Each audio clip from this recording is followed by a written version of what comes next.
है all time study के YouTube channel पर।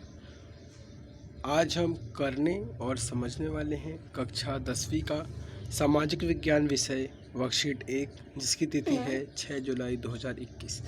आज हमारा जो विषय है वो है भारतीय संविधान। आज हम भारतीय संविधान की उद्देशिका को पढ़ेंगे, जो आपकी किताबों में सबसे आगे छपी होती है। भारत संविधान की उद्देशिका, उसे पढ़ते हैं। आप में से आप बहुत सारे बच्चों को याद भी होगी तो बहुत अच्छी बात है, आप लोग भी इसे याद कर लेना। तो भारत का संविधान की उद्देशिका पढ़ते हैं।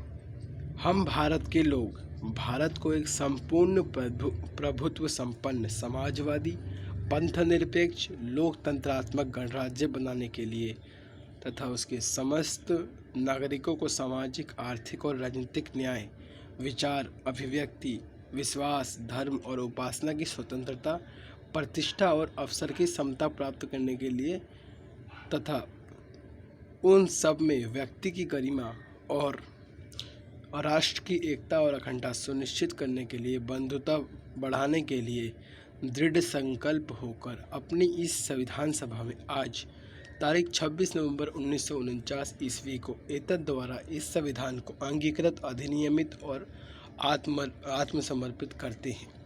इसका मतलब है कि संविधान जो हमारा है वो 26 नवंबर 1949 को ही बन गया था। उसे इतनी ही डेट को आत्मसमर्पित कर लिया गया था, बस उसे लागू 26 जनवरी 1950 को किया गया था। ठीक है, इसके आपको समझ रहे होंगे कि यहाँ पे स्वतंत्र मतलब संविधान की उद्देशिका है कि संविधान का क्या उद्देश्य है, संविधान आपको क्या देना चाहता है। प्रश्न की तरफ आते हैं। अब पहला प्रश्न है, भारत का संविधान कब बनकर तैयार हुआ? तो इसका उत्तर इजी है, इसका उत्तर ये है 26 नवंबर 1949। अब दूसरा प्रश्न, उपरोक्त उद्देशिका में वर्णित भारतीय संविधान में कुछ मूल्यों की पहचान कर रिक्त स्थानों की पूर्ति कीजिए। तो जो पहला है, पहले में आपका आएगा स्वतंत्रता, ठीक है, स्वतंत्रता। दूसरे वाले में आपका आएगा समता या समानता। तीसरे में आएगा लोकतंत्रात्मक। चौथे में आएगा पंथ निरपेक्ष। पांचवें में आएगा गणराज्य। आपको यहाँ दिखा देता हूँ, देखिए। दूसरे में आएगा आपका समता।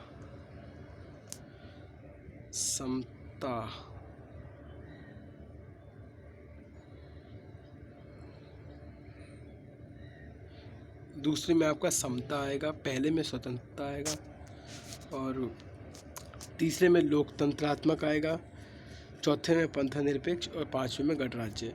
भारतीय संविधान की उद्देशिका में वर्णित किसी एक मूल्य के विषय में जानकारी एकत्र कीजिए। इसके उत्तर की तरफ चलते हैं।